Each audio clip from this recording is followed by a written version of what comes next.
Jaya Radha Madhava Kunja Bihari Jaya Gopijana Vallabha Girivaradhari Yashodanandana Vrajjana Ranjana Yashodanandana Vrajjana Ranjana Yamuna Tira Vanachari Jaya Radha Madhava Kunja Bihari Hare Krishna Krishna Krishna Hare Hare Hare Rama Rama Rama Hare Hare Hare Krishna Krishna Krishna Hare Hare Hare Rama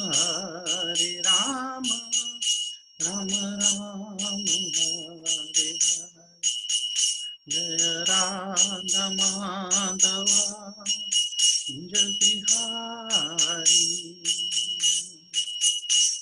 Hare Krishna Krishna Krishna Hare Hare Hare Rama Rama Rama Hare Hare Jaya Radha Shama Sundara Radhe Jai Krishna Balaram Krishna Balaram Jaya Krishna Balaram Jai Gauranitai Jaya Gauranitai Prabhupada Jaya Jaya Prabhupada Gurudev Jaya Jaya Gurudev Jai Vishnupad Prabhupada Parivajakacarya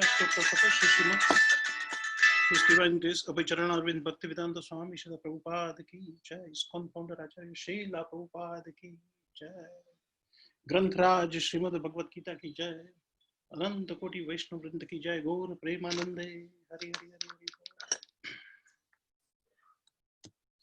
Can you display the verse on the screen, please, Mataji?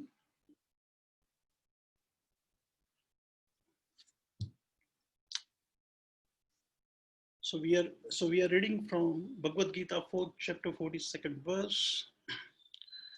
The title of the chapter is Transcendental Knowledge. Om Namo Bhagavate Vasudevaya. Om Namo Bhagavate Vasudevaya. Om Namo Bhagavate Vasudevaya. Tasmād ajñāna-sambhūtaṁ hṛt-sthaṁ jñānāsinātmanaḥ chittvainaṁ saṁśayaṁ yogam ātiṣṭhottiṣṭha Bhārata. Tasmād ajñāna-sambhūtaṁ hṛt-sthaṁ jñānāsinātmanaḥ chittvainaṁ saṁśayaṁ yogam ātiṣṭhottiṣṭha Bhārata. Tasmād ajñāna-sambhūtaṁ hṛt-sthaṁ jñānāsinātmanaḥ chittvainaṁ saṁśayaṁ yogam ātiṣṭhottiṣṭha Bhārata.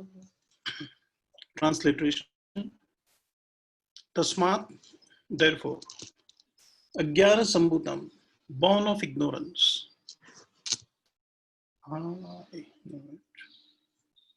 Hṛt-sthaṁ, situated in the heart.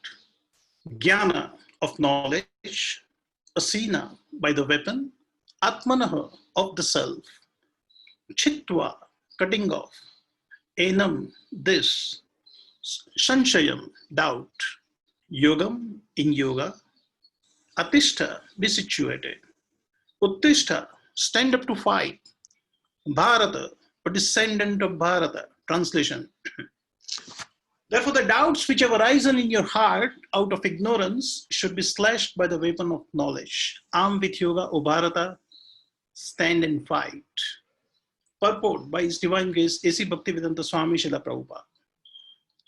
The yoga system instructed in this chapter is called Sanatana Yoga, or eternal activities performed by the living entity. This yoga has two divisions of sacrificial actions. One is called sacrifice of one's material possessions, and the other is called knowledge of the self, which is pure spiritual activity. If sacrifice of one's material possessions is not dovetailed for spiritual realization, then such sacrifice becomes material. But one who performs such sacrifices with a spiritual objective or in devotional service makes perfect sacrifice. When we come to spiritual activities, we find that these are also divided into two, namely understanding of one's own self or one's constitutional position and the truth regarding the Supreme Personality of Godhead. One who follows the path of Bhagavad Gita as it is can very easily understand these two important divisions of spiritual knowledge. For him, there is no difficulty in obtaining perfect knowledge of the self as part and parcel of the Lord. And such understanding is beneficial, for such a person can easily understand the transcendental activities of the Lord. In the beginning of this chapter, the transcendental activities of the Lord were discussed by the Supreme Lord Himself. One who does not understand the instructions of Bhagavad Gita is faithless and is to be considered to be misusing the fragmental independence awarded to him by the Lord. In spite of such instructions, one who does not understand the real nature of the Lord as the eternal, blissful, all-knowing personality of Godhead is certainly fool number one. Ignorance can be removed by gradual acceptance of the principles of Krishna consciousness. Krishna consciousness is awakened by different types of sacrifices to the demigods, sacrifice to Brahman, sacrifice in celibacy, in household life, in controlling the senses, in practicing mystic yoga, in penance, in foregoing material possessions, in studying the Vedas, and in partaking of the social institution called Varnashrama Dharma. All of these are known as sacrifice, and all of them are based on regulated action. But within all these activities, the important factor is self-realization. One who seeks that objective is the real student of Bhagavad Gita. But one who doubts the authority of Krishna falls back. One is therefore advised to study Bhagavad Gita or any other scripture under a bona fide spiritual master with service and surrender. I repeat this statement. One is therefore advised to study Bhagavad Gita or any other scripture under a bona fide spiritual master with service and surrender. A bona fide spiritual master is in the disciplic succession from time eternal, and he does not deviate at all from the instructions of the Supreme Lord as they were imparted millions of years ago to the Sun God, from whom the instructions of Bhagavad Gita have come down to the earthly kingdom. One should therefore follow the path of Bhagavad Gita as it is expressed in the Gita itself, and beware of the self-interested people,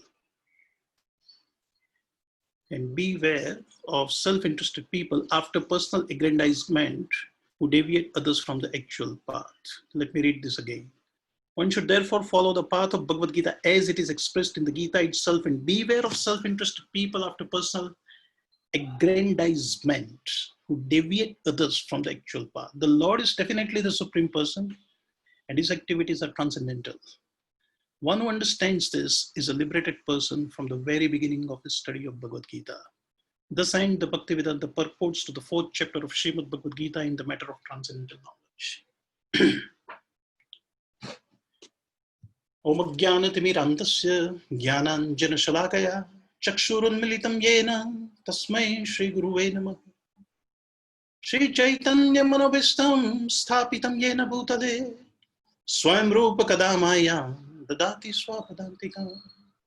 Vande aham Shri Guru Shivtapada Kamalam Shri Gurum Vaishnavamsha Shri Rupam Sagrajatam Sagana Raghunathan Vitam Tam Sajivam Sadvaitam Savadutam Pariyana Sahitam Krishna Chaitanya Devam Shri Radha Krishna Padan Sahagana Lalita Shri Vishakham Vitamsha He Krishna Karuna Sindhu Dina Bandhu Jagatpate Shri Gopesha Gopika Kanta Shri Radha Kanta Namostute Tatta Kanchana Gaurangi Shri Radhe Vrindavaneshwari Shri Vishabhanu Visute Devi Pranamami Shri Priya Vancha Kalpatarubhyascha Krupa Sindhubhyeva cha Patitanam Pavanebhyo Vaishnavebhyo Namo Namah Jai Shri Krishna Chaitanya Prabhu Nityananda Shri Advaita Gadadhar Shiva Sadi Gaura Bhakta Vrinda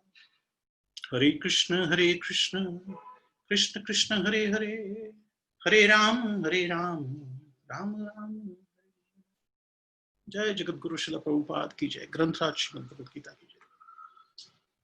So the verse on hand, tasmād ajñāna-sambhūtaṁ hṛt-sthaṁ chittvainaṁ saṁśayaṁ yogam ātiṣṭhottiṣṭha Bhārata.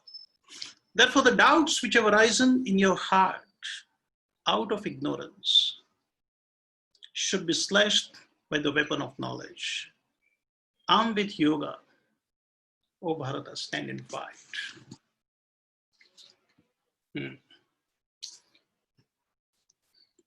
So this purport by Srila Prabhupada is actually the summary of the chapter. So we will, just go through the overview of the chapter, which is what normally I do whenever I pick up, Bhagavad Gita classes. And then we will try and basically emphasize on the key aspect which I picked up from the purport is we should read Srila Prabhupada's books with an attitude of surrender and service to the bona fide spiritual master. So the last week has been celebrated as the Shravanam week, and the importance of reading Srila Prabhupada's books, was emphasized by senior Vaishnavas in our society. So I would like to basically go through this aspect of studying Srila Prabhupada's books systematically, because it is related to the subject matter on hand, in the matter of transcendental knowledge. So we will do basically a quick overview of how this chapter, why transcendental knowledge is spoken at this stage, and how this chapter flows into the chapter which is going to follow. So am I allowed to, can you allow me to share the screen, please?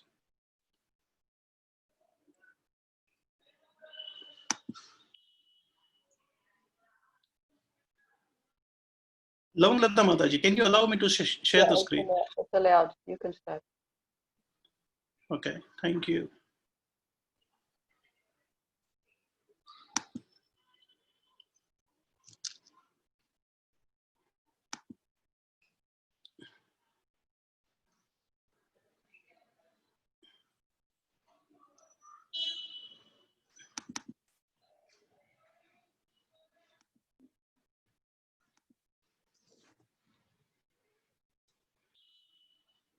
Where does the chapter 4 begin? The chapter 4, the topic of transcendental knowledge, flows from the last section of the chapter 3, in which Arjuna is asking the question to Krishna that what is it that propels a person or a living entity, to perform the sinful activities.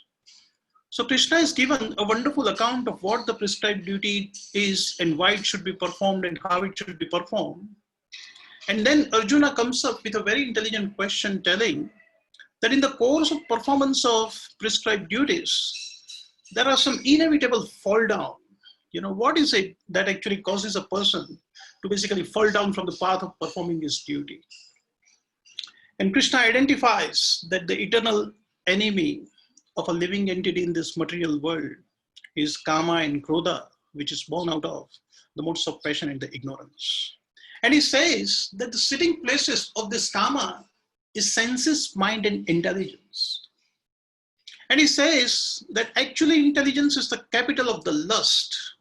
And what does the kama do is that the kama covers the real knowledge of a living entity.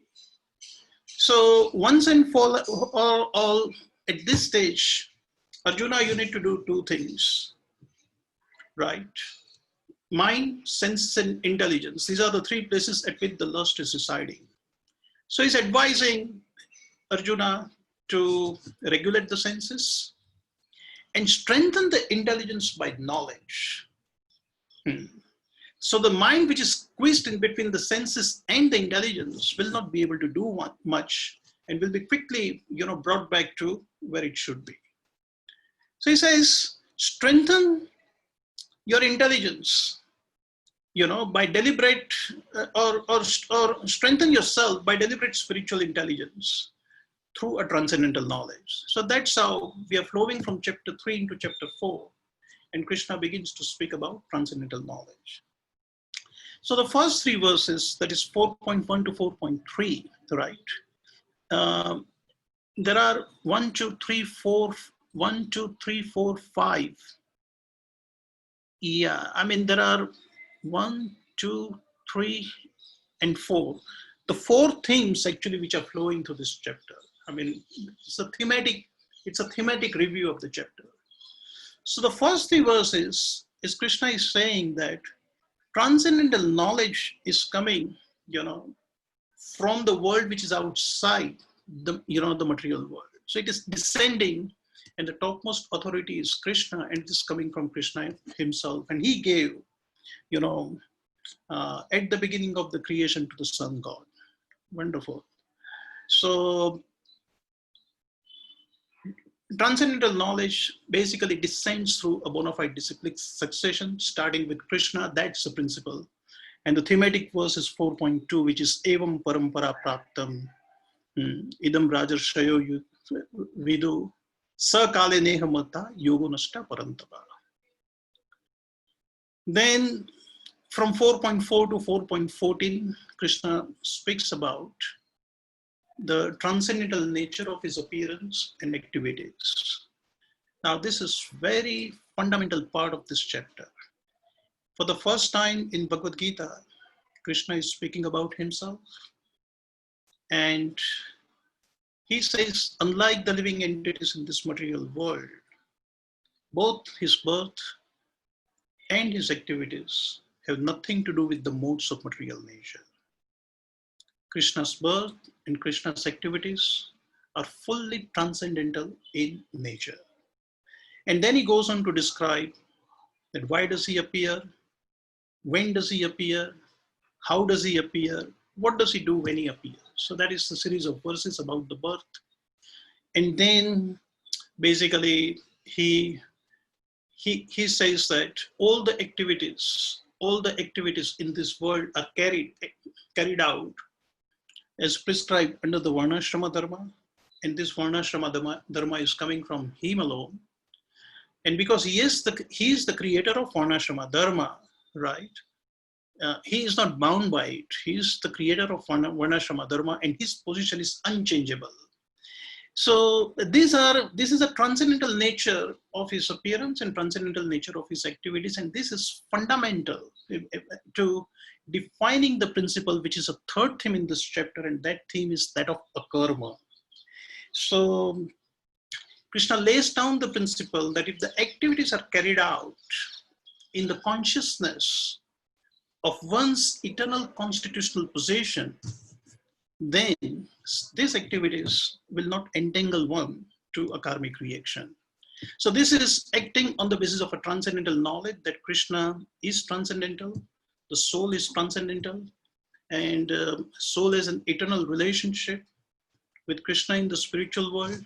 And the constitutional position of a soul is that it is the servant of Krishna. And in this consciousness, when the activities are performed, those activities are performed for Krishna, and those fruits of activities are also offered to Krishna. So then Krishna says in 4.14 that namam karmani limpanti name karma phalispruha, which means there is no activity in this world which binds me or which affects me, and I'm not attracted to the fruits of the activities. So what happens is that if you perform the activities for Krishna, and if you basically surrender the fruits of activities to Krishna, right? Because it is performed for him, it doesn't bind you and it doesn't bind Krishna too. So this is the principle of a karma. So we presented in some classes before the entire karma matrix, whereby we actually define, the material activities which are performed in material consciousness, that is karma and vikarma. Material activities, spiritual activities which are performed in material consciousness, that was ajñāna sukruti. Material activities performed in spiritual consciousness was akarma. And finally, the spiritual activities performed in spiritual consciousness was bhakti. So 4.15 to 4.24 identifies how akarma leads to the liberation. So Krishna says that the members of the bona fide disciplic succession who acted on the basis of the knowledge of my transcendental nature of appearance and activities, and who imbibe the principles of namam karmani limpanti name karma phalispuha, means if you perform the activities in a spiritual consciousness, offer it to me so that it does not affect you, and so that you are not attracted to the fruits of the activities, then you will not incur any reaction, and then you will be liberated. So that is an akarma theme, and the culmination of akarma is the famous 4.24 verse, which is brahmarpanam, brahma havir, brahmagnau, brahmanahutam, brahmaiva tena gantavyam, brahma karma samadhina. So this is the perfection of a karma, right? That one becomes completely spiritualized, and the whole work, Krishna says, merges into the transcendence. So beautiful purport, for each of these verses by Srila Prabhupada. But we are just basically doing this overview. So the knowledge descends. The knowledge is about basically the constitutional position of Krishna. Krishna identifies himself as completely transcendental by describing his birth and his activities. His activities do not affect him. We are drawing then Krishna gives us the principles of how to act in a way that will not entangle us to the reactions of the work, which is the akarma. So there is a vikarma, akarma, karma, ajñāna sukruti, and whole sorts of things basically in this section.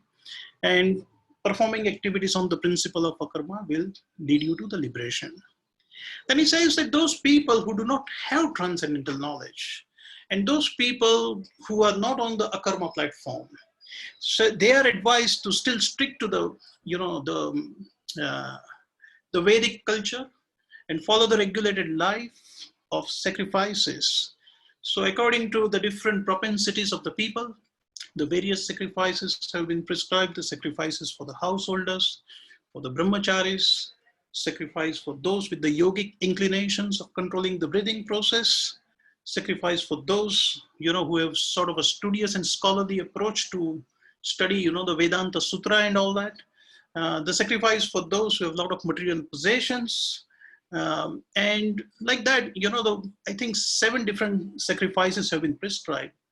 And the verse that governs this theme is that all the sacrifices are intended to bring the performer up to the level of realizing that he's not the body, he's the soul. So at this stage, he becomes eligible to receive a transcendental knowledge. So all his sinful reactions as a result of the sacrifices have been vanquished. Sacrifice by itself is a pious activity. So these pious people are able to understand, that they are not the body, they are the soul, and they are eligible to receive the transcendental knowledge. Sacrifices will not lead to the transcendental knowledge about Krishna. For that, you will have to approach, a bona fide spiritual master, coming from a disciplic succession, and understand from him the transcendental knowledge, which Prabhupada describes as a, which Krishna describes as a yoga, and Prabhupada translates the yoga as a science of relationship between the soul and the super soul of the Supreme Personality of Godhead. So, and then the last part is the benefits of transcendental knowledge, that you begin to perceive everything as Krishna's energy. You are established in eternal peace and the state of actually happiness, and all your doubts are removed and you're factually established in the self. So now Krishna is telling that if you've got any doubts, eradicate them with the transcendental knowledge and get up and fight. So he is in 4.41, he is telling that such a person has actually renounced all the activities in the mind. He has nothing to do with the activities and he's factually situated in the self. And in 4.42, he's telling that get up and fight. So now this 4.41 and 4.42 are creating a bit of, the contradiction in the mind of the Arjuna. So which is the starting of the 5th chapter, when he says, Arjuna says that, you are asking me to renounce activities on one hand, and then you are asking me to, perform the yoga. So what is it best for me? So the end of this chapter then flows into basically the 5th chapter. So that is just a mapping of how this chapter is. And because it is about transcendental knowledge, we'll now talk about, this is something that I want to talk about it today, is what is the source of our transcendental knowledge? We just had the Shravanam book, this festival, for 7 days. As I said before, the senior Vaishnavas in our society have spoken, emphasizing the importance of studying Srila Prabhupada's books. So I think we'll just go into, actually that part.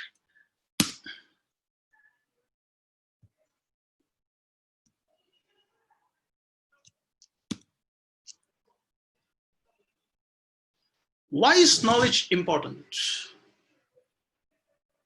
I'm asking a question to the group. Would anybody like to say anything here? Why is knowledge important?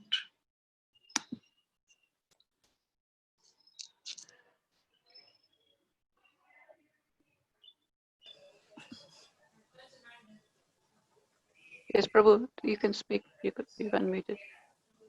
So, Prabhuji, to go in the right direction? Yes, I can. Krishna Prabhuji? Yes, I can actually hear you. Revtinandan Prabhu, why is knowledge important? Hare Krishna Prabhuji. Yeah. To go in the right direction? Okay, to go in the right direction. To know what is the right direction. Okay, very nice. Anybody else? Yeah, Prasen has his hand up. no, yes, Mataji, Hare Krishna. So I was saying the same thing, that yes, to get the correct disha in life, to get the right path in life, knowledge is probably important. Okay, to get a correct path in life. Fantastic. What else? Yes, these are all basically correct answer. Yeah. Why is knowledge important? So whole Bhagavad Gita is trying to basically lift us to the platform to come out of the cycle of birth and death. And if we keep on doing what we are doing, we are not going to get out of this world. So what Krishna is telling,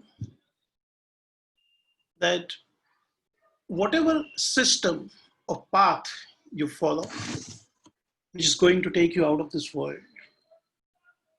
this knowledge is a foundation. We all know that, Krishna's heart, and Krishna is approaching the topic of Bhakti Yoga through the middle 6 chapters. And the theme of the entire process of Bhakti Yoga is centered around what is called a 5-step ladder, starting with knowledge. So the knowledge is fundamental, right? So knowledge is a foundation. Knowledge is the basis. I would like you to think in terms of the process of bhakti, because all of us are devotees over here. What should be the next natural step after knowledge? You can unmute the mic of everybody. Let them speak. Knowledge should be followed by what? Action, Prabhuji. So if we get knowledge, then we should then implement that knowledge and take the appropriate action, Prabhu. Very good. Very good. So what will be the action which is based on the knowledge? Okay. One more is here. Narendra. Yes. Yes, Hare Krishna. Yes.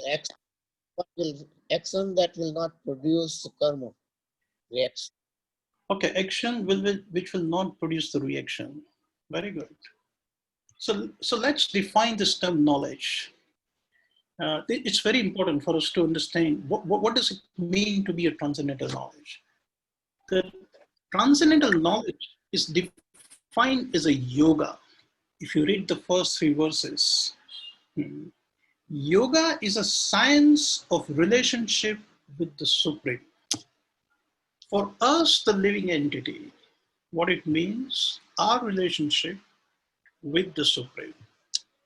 But the transcendental knowledge is covering essentially the 5 tattvas in this material world.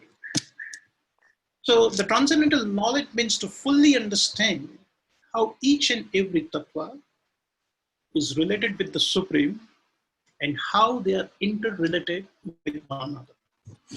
So as you know, all of you know, having gone through the previous aspects of Bhagavad Gita, and you've read Bhagavad Gita many times before. So we are dealing here with, the 5 tattvas of Ishvara, Jiva, Kala, Prakriti, and Karma. So how each of these tattva is related with Krishna and how these tattvas are interrelated. That is knowledge. That is knowledge. The verse on hand is Krishna is asking Arjuna, if you've got any doubt about this tattva or about the relationship, right? Your constitutional position, my constitutional position, if you've got any doubt about any of these tattvas and their interrelationship, please ask a question to spiritual master and get it clarified now. Before we begin, the next chapter, or before I go into, he's virtually asking him a question. Do you have any doubt? He's asking him a question. And the 5th chapter begins with a doubt that Arjuna is asking. So, this is how the spiritual master and the disciple actually interact. Spiritual master is meant to remove the doubts of his disciple. And it is the disciple's duty to keep asking the questions,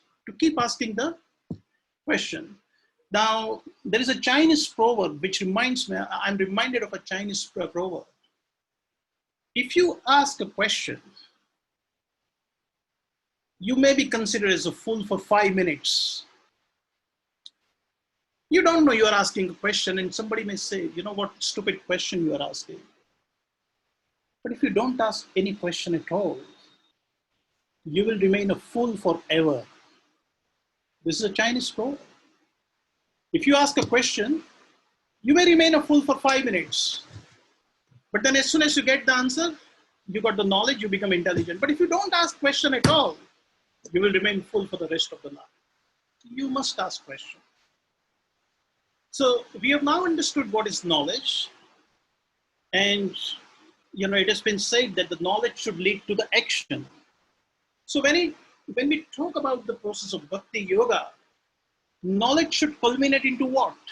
What type of an action would you call? Knowledge should lead to what? I'm actually trying to go through the 5-step ladder of bhakti yoga. Beginning with knowledge is a foundational principle, fundamental. So Krishna is giving, the knowledge over here. So what's the next stage? We have got all the knowledge. What are we going to do next? What's our next step? I'm asking a question. How about act with intelligence? Acting with intelligence, yes. What does it mean to act with intelligence? we make use of the knowledge that we've learned. Correct. Okay, so this transcendental knowledge can be summarized as a conclusion of a bona fide disciplic succession. And the conclusion of a bona fide disciplic succession is Jivera Swarupa Hoy, Krishnera Nitya Das. The constitutional position of a living entity is that it is a servant of Krishna. So there is a supreme personality of Godhead, there is a living entity, and there is an eternal relationship of servant and a master between the two. Considering that this is the knowledge, what should be our next step?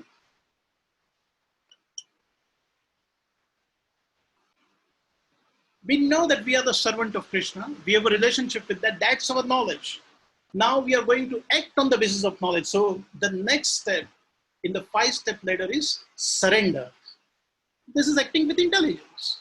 You know, Buddhi Yoga. Yes. This is acting in a way that is not going to give the reactions. This is an action. All the answers are correct. So the knowledge is followed by the surrender. When we surrender to Krishna with knowledge, means we perform all the activities. We perform all the activities for the pleasure of Krishna.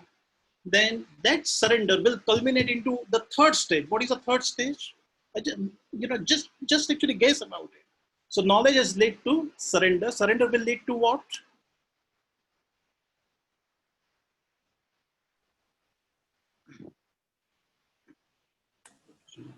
Would it be bhakti? Surrender would lead to Yes, surrender will lead to devotion. Excellent. So there is a knowledge.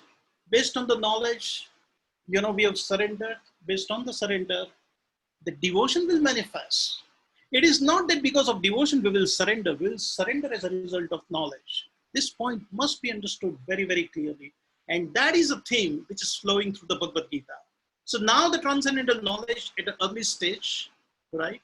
And then the detailed transcendental knowledge in the 7th chapter. The 7th chapter of Bhakti Yoga begins with what? The knowledge of the absolute, right? So the knowledge is followed by surrender. The surrender is followed by the devotion.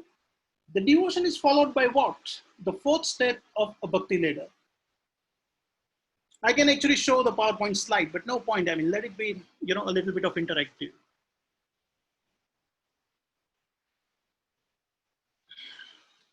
Yeah, you're right. Knowledge followed by surrender, surrender followed by devotion. Devotion followed by what? Love. Is it love? Love for Krishna? Yes, the love and the devotion is synonymous, isn't it? You're performing bhakti out of love. So what it should be.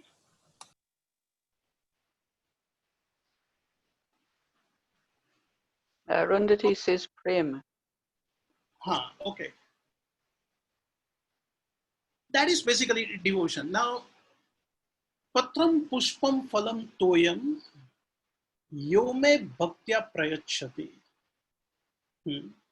So, if someone offers to me a leaf of flower or fruit, what do? I accept it.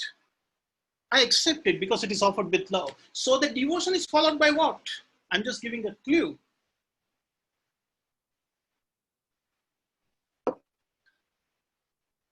Arundhati says action to serve the Lord. Action to serve the Lord. Okay, that is devotion. Bhakti means knowledge followed by surrender, surrender followed. We are doing activities. We have now surrendered to Krishna, means we are performing the activities. We are performing the activities out of love. So as soon as we perform the activities out of love, we become connected with Krishna, and Krishna does what? As soon as we offer the bhoga with love, what does Krishna say? I accept it. What do you mean by I accept it? He's reciprocating with us. Yes, exactly. Reciprocation. So the knowledge is followed by surrender. Surrender is followed by devotion. Devotion is followed by reciprocation. And reciprocation is followed by, so it is actually must, as soon as Krishna begins to reciprocate, then what happens? We become realized about the God. So the God realization comes after Krishna basically shows his mercy to us. This is a theme which is going through, the Chatusloki, the 4 slokas in Bhagavad Gita. where immediately after the Lord finishes speaking, Tesham ivanu kampartham aham ajñāna-sambhūtaṁ, this is the reciprocation verse. Krishna is wiping out the anarthas for a devotee who is sincerely devoted to serving him with love. And then what happens?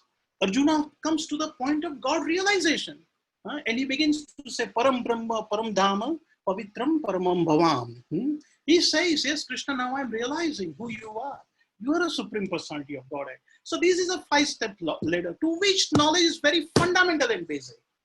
So knowledge, surrender, devotion, reciprocation, and the God realization. And that's a theme over here in Bhagavad Gita. Let us see. So this is the 5 steps ladder. Now, so we need to basically,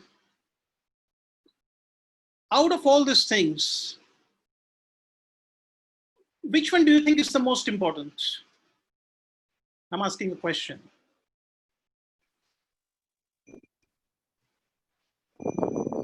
Knowledge, Prabhuji, knowledge. Excellent. Why? If you understand this point, then I think basically this class is over. Yes, you're absolutely right. Knowledge is most important because without the knowledge, there is no question of a surrender, devotion, reciprocation, as self and God realization. This is the impedance. And Prabhupada has given us the mantra. And what is the mantra that Prabhupada gave? Prabhupada told us that the books are the basis. You understand? Why Prabhupada spent his life writing the books? He told his disciples, don't bother me with all the management problems and, you guys can handle it. Leave me alone to write and translate the books because that's the most important activity Prabhupada thought he should do as a founder Acharya. Yeah. And actually, that is the one we will see basically how knowledge is so important, right, for maintaining the ISKCON as a unified body, as a strong body, and how knowledge is transforming the lives of the people. So this is the 5 steps later.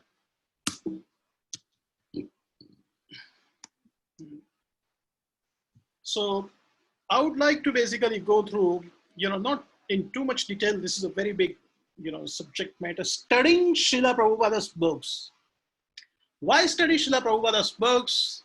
Why people are not reading Srila Prabhupada's books? And how should we study Srila Prabhupada's books? So we'll spend some time on that. Yeah. Why study Srila Prabhupada's books? I'm asking the question to the group.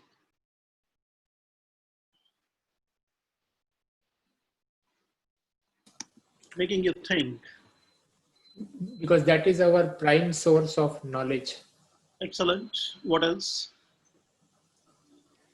Because they are coming from parampara. And by the way, sorry. We are talking about studying Srila Prabhupada's books, not reading Srila Prabhupada's books. Srila Prabhupada asked, one day to his disciples, so are you reading my books? And actually everybody said, yes, Prabhupada, we are reading your books. No. Are you studying my books? Yes, Prabhupada, we are reading your books. No. Are you studying my books? Yes, Prabhupada, we are reading your books. No. I want you to tell me whether you're studying my books or not.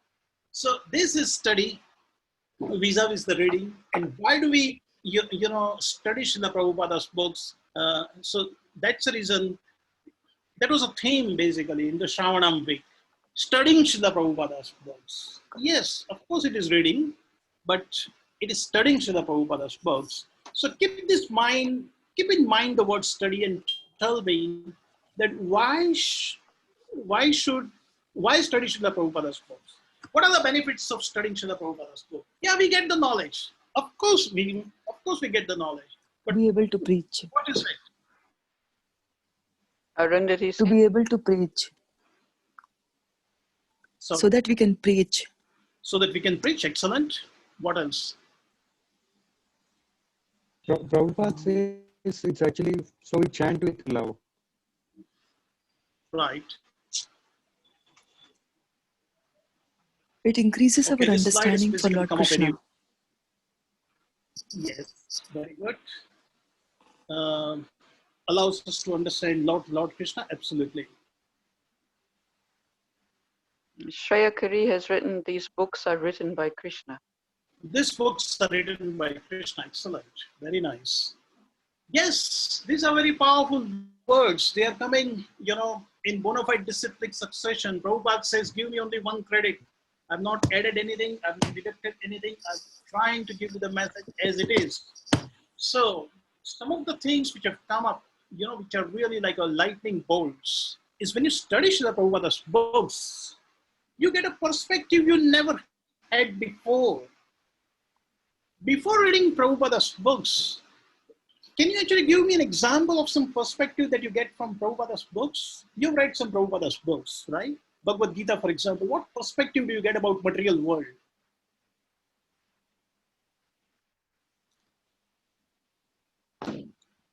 The material world is a place of misery.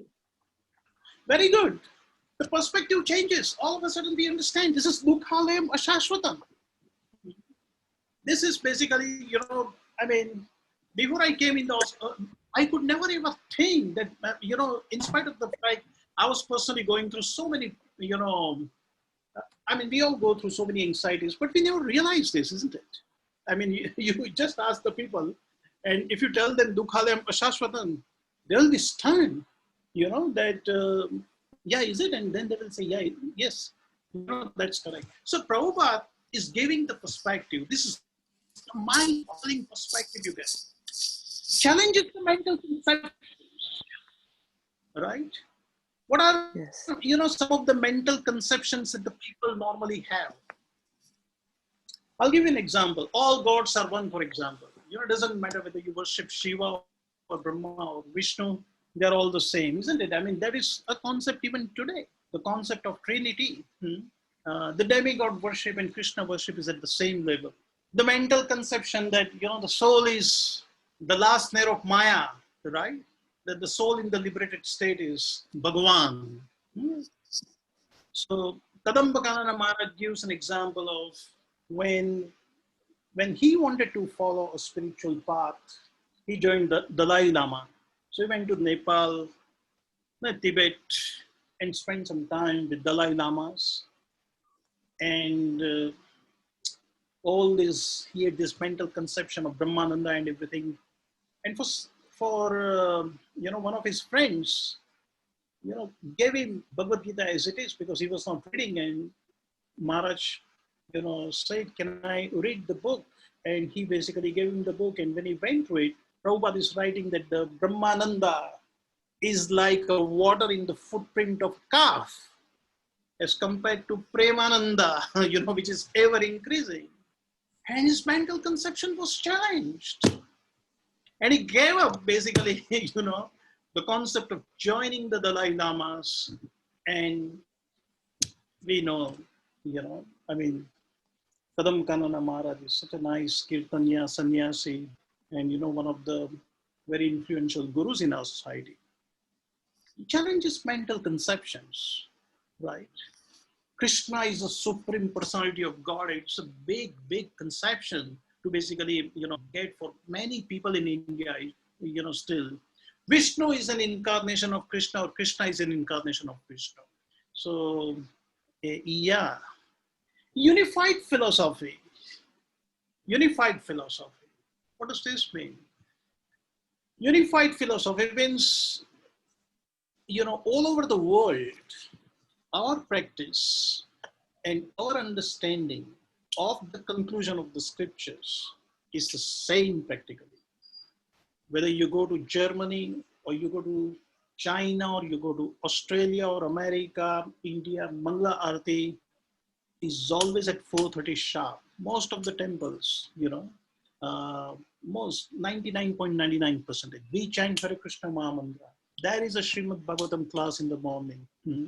There is a process that all the temples following, offering bhoga to the Lord.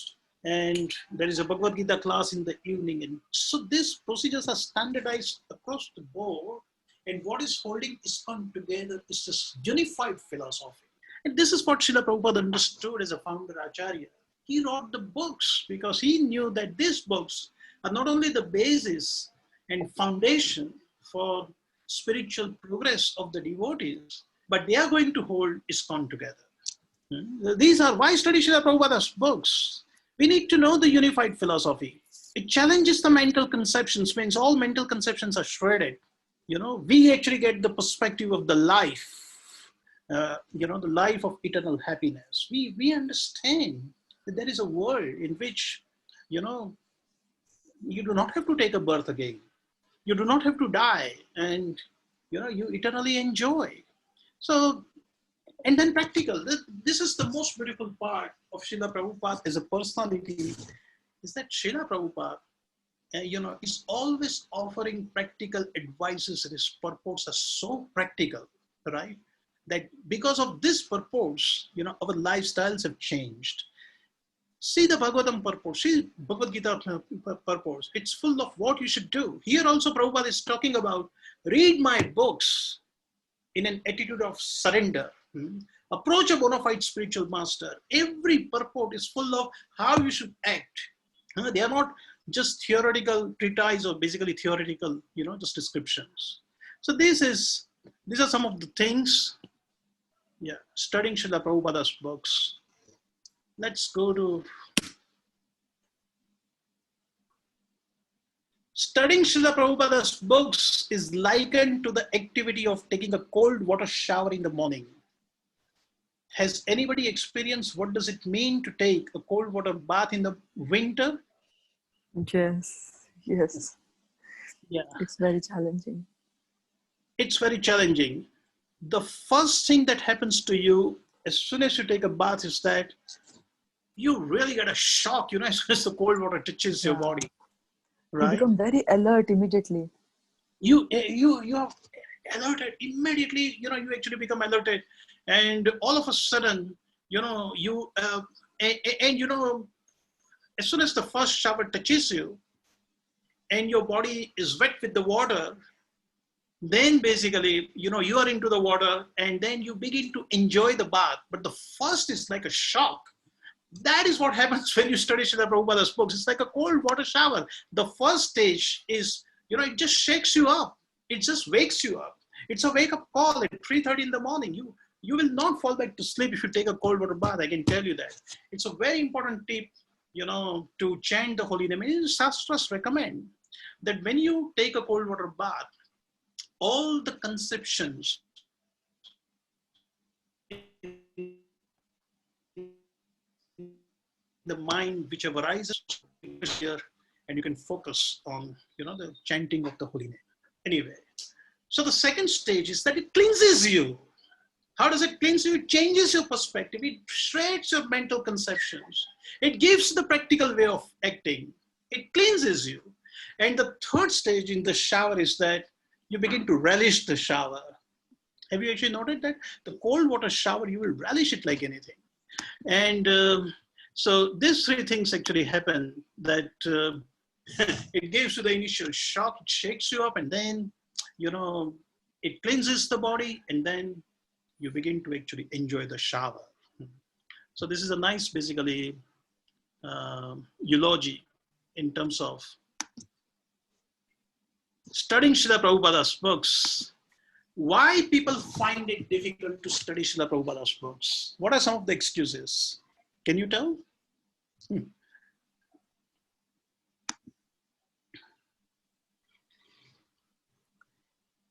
Many times it's time. People don't find time. Exactly. Yeah. So anyway, And the shock it gives. Nobody, it's not easy to absorb that shock. Very good. Yes, correct. What else? Sometimes, for me, it happened that when I read it for the first time, I felt as if he's saying the same thing again and again. Just chant, surrender, chant, surrender. Yeah. I mean, typical Prabhupada's classes are, you are not the body and, you are the soul. Yeah. Yes. Okay. So, there is a message, there is a repetition coming. Yeah, these are valid. I mean, because we don't have much time on hand left, so I'll go through a bit quickly. Why people are not reading Srila Prabhupada's books? There is an acronym called HABIT. The first is very hard. It's a spiritual philosophy. Material mindset and spiritual philosophy don't go hand in hand. People find it's very hard to digest. Sheer amount of books. People are divided. Oh my God. If I join ISKCON, do I have to read all these books? It's boring. Yes, it is. For children. Children, repetitiveness, inattentiveness, right? After a while, you just leave it. And the most common excuse is that I don't have a time. I've got more important things to do. Even japa, devotees initiated, right? They want to do japa while doing some other activities, thinking that those activities are more important. And those rounds are not counted. It's time, number one problem. So then we just move on to, the more important aspect of how should we study Srila Prabhupada's books? Because this is a study, remember, we are not reading. So if you have to basically approach any verse in Bhagavad Gita or Srimad Bhagavatam, the three-layered approach is recommended. Familiarize yourself with the subject matter. One of the things that is, just recommended here is that you're reading the 4th chapter. It has got 42 verses. You spend 15 minutes or 20 minutes going through all the translations. Forget about the Sanskrit, the English translations of the verses. Understand, the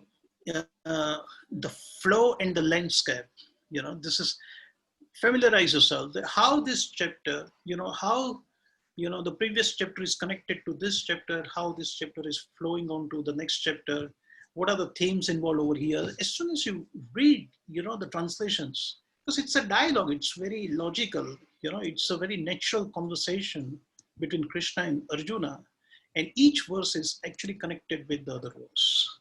So, you will familiarize yourself with the themes in the chapter, right, subconsciously, just by reading all the translations at once. Read the translations once, twice, it will begin to make sense. Now you understand the flow and basically the landscape. Remember, and then the verse that you're trying to do, you dive deep and find out your gems and you apply the knowledge. This is how, it's actually a 4-layered approach, sorry, not basically 3. So this is basically, the broader view or the broader understanding of how, each verse should be approached. Say you are in the 4th chapter and you are on the 15th verse where Krishna is talking about karma, vikarma, karma and all that. And then tomorrow you are going to read the 16th verse and then the 17th verse. You don't have to read all the text daily. But when you open the chapter for the first time, just try to understand that what is this chapter trying to say? What are the themes flowing through it? So just on the first day, if you read all the texts twice or thrice, right? You don't have to read it, every time you read, basically, I'm in the next verse, unless you've forgotten that. So that's kind of sinks in and gives the perspective of the chapter. It gives you the flow and the landscape. And then when you read the purport, you can relate it to the theme of the chapter and you dive deep and find out your gems. So this is what we did, when we did the overview, the first slide which I showed you, where how the various themes are basically flowing,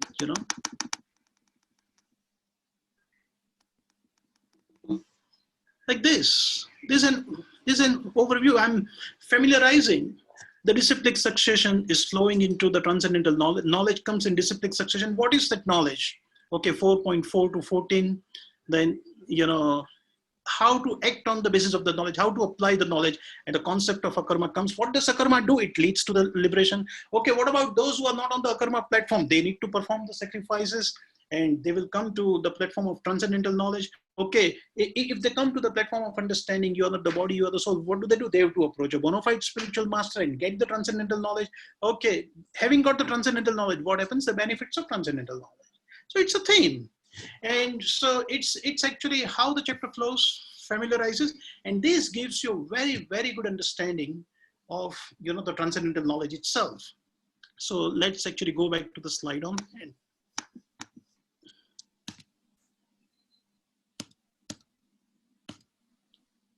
apply the knowledge and become realized.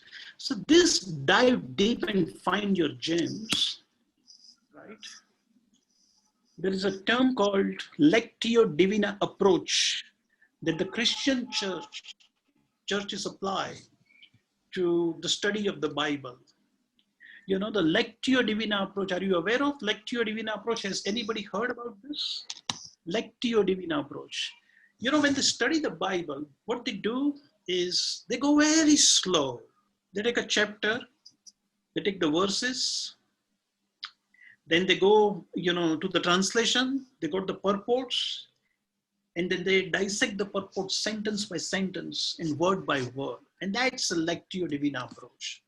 It's a very detailed way to basically, study. But when it comes to studying Srila Prabhupada's books, that Lectio Divina approach on a practical basis, you should be conscious about this. What is in it for me? What is the message for me? And how should I mold my consciousness?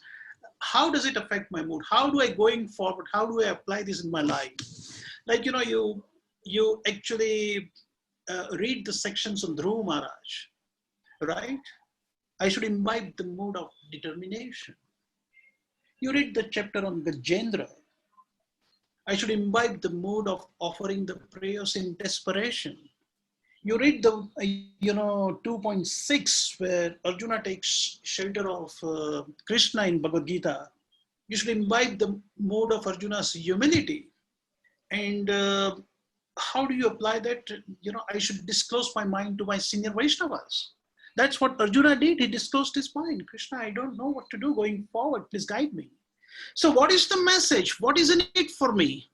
And how should I mold my consciousness? So when I was reading this verse, when Lavangdata Mataji told me to give a class, and I read that verse, I picked up that my gem over here was when Prabhupada says, one is therefore advised to study Bhagavad Gita or any other scripture under a bona fide spiritual master with service and surrender. So I was thinking that how should I take up the study of Srila Prabhupada's books? And the Shravanam week was going on. And I was listening to various Vaishnavas who were giving classes, very wonderful classes. So I picked up this as a theme of this class. So the message and the mode, right, should be very, very pivotal while you're reading. Always look for what's in it for me.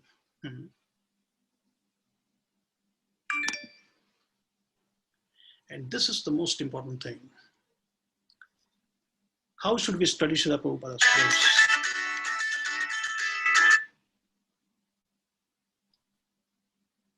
Develop relationship with Prabhupada's books. What does it mean of develop relationship with Prabhupada's books? Can anybody share anything on this? Here is where you are getting connected with Srila Prabhupada. Krishna spoke Bhagavad Gita to Arjuna. Shankaracharya explains in Gita Mahatmya that although the Bhagavad Gita is spoken to Arjuna, the message is meant to be delivered to us. Partho vatsa sudhir bhokta dugdam gitamrutam mahat sarvopanishado gavo dugdam gopalanandana. Partho vats, Arjuna is a calf. Sudhir bhokta, right? We are the one who are enjoying the milk of actually Bhagavad Gita. So Bhagavad Gita, although spoken to Arjuna, is spoken for whom? It's spoken for me. So here comes the relationship. Bhagavad Gita is spoken to me. Prabhupada is directed to me. And if you read in this consciousness, right? Then that is the meaning of bhakto asicha sakha cheti rasyam etat uttamam. Krishna says in the 3rd verse of this chapter that Arjuna, you can understand this knowledge because you are a devotee and you are in relationship with me. So we need to establish this relationship with Srila Prabhupada. That Prabhupada has written these books for me. Bhagavad Gita, although spoken to Arjuna, is directed at me. And all the purports of Srila Prabhupada are addressed to me. And if you read in that consciousness, the books you're reading will be on a completely different platform. So build the relationship with Srila Prabhupada. And then, you will really rejoice and actually enjoy reading. And finally, Krishna structured Srila Prabhupada's life in such a way that Prabhupada went to America at the old age, established 108 temples, and wrote 85 books. Can we make an excuse that because I am old, I can't read? No. Prabhupada basically wrote the books at the old age. Can we make an excuse that I can't read because of the health reasons? Prabhupada had 3 heart attacks or 2 heart attacks, right? Prabhupada was 70. And, none of us is 70, at least in this group. So health is not a reason. Health is not an excuse. Old age is not an excuse. Prabhupada did everything without any support. He practically went with how many? $40 or, just something like that in his pocket. So he did without support, right? So no excuse that I don't have any support. No time left, right? Prabhupada built 108 temples and made 5,000 disciples and traveled around the world, 14 times and trained his disciples, and yet he wrote the books and he was reading his books. So how could Prabhupada create the time? And how can we complain that there is no time left? And, the strangers, I don't like to associate with the strangers. I'm good in my own family, comfort zone. No, Prabhupada moved out of the comfort zone of Vrindavan. He went to America and actually he met, everyone that he never saw before in his life in completely different culture. Prabhupada interacted with, I think they say around 32 different types of culture. Imagine the people, coming from 32 different types of culture. Prabhupada met, right? And Prabhupada, could inspire the whole world. So we have no excuse for not reading Srila Prabhupada, and these excuses are not going to be accepted. So we must develop the habit of studying Srila Prabhupada's books for 2 hours on a daily basis, and that is his instruction.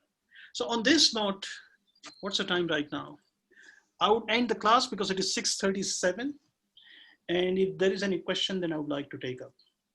Yes, so a question came up earlier from Asitaradhya Prabhu. Yes.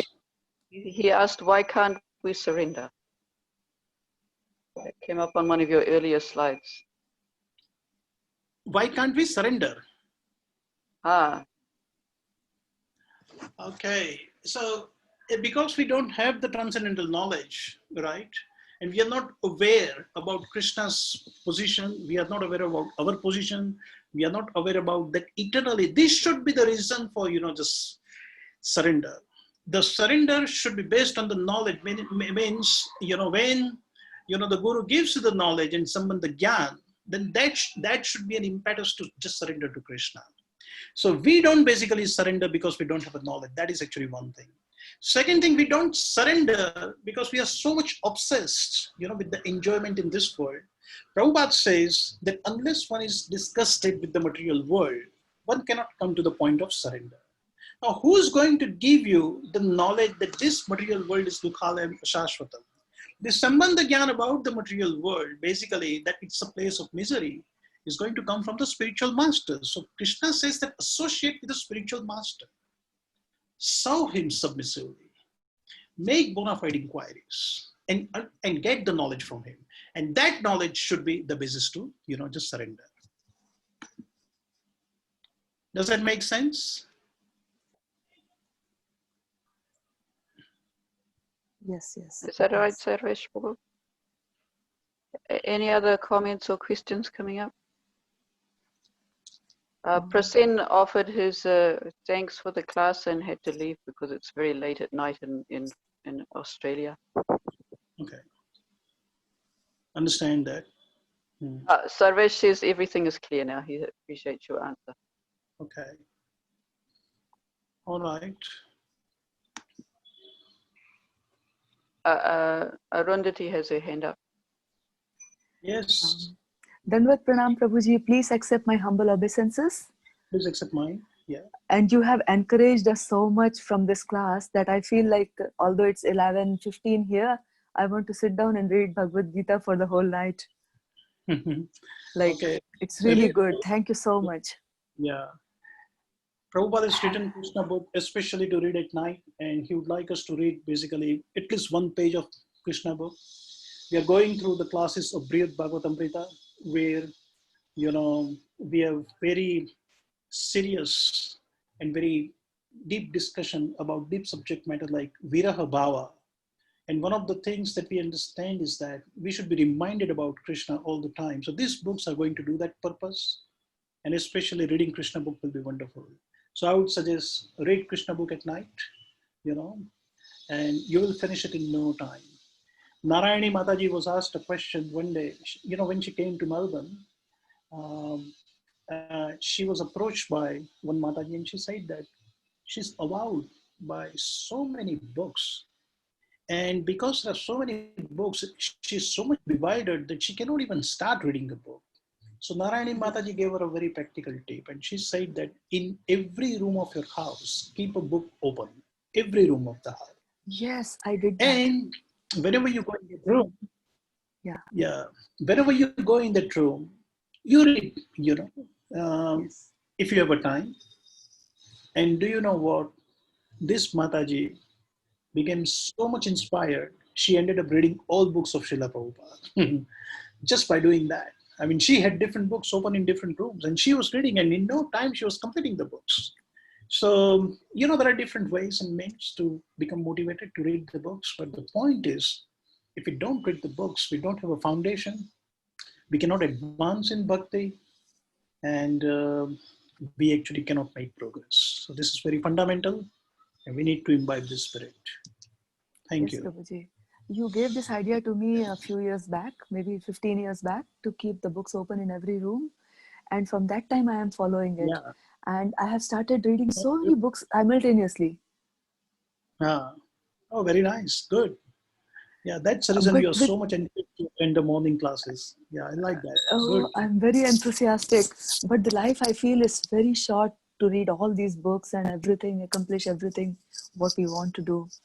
So that is where Bhaktivinoda Thakur says that, you know, don't feel so much, you know, divided by so many books.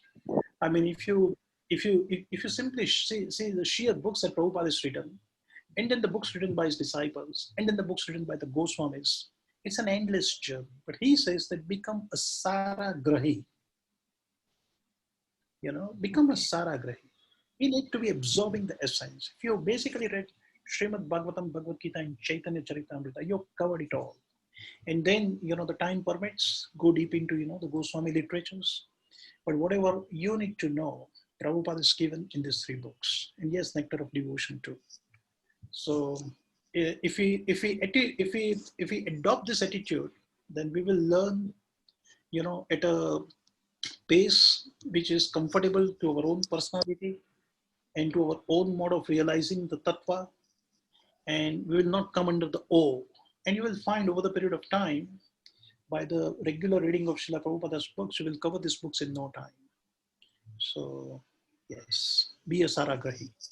Yeah, Prabhuji, I just wanted advice, like for the neophytes whom we want to distribute books, which books should we distribute in the very beginning, which should be like little easier for them to understand and also inspirational?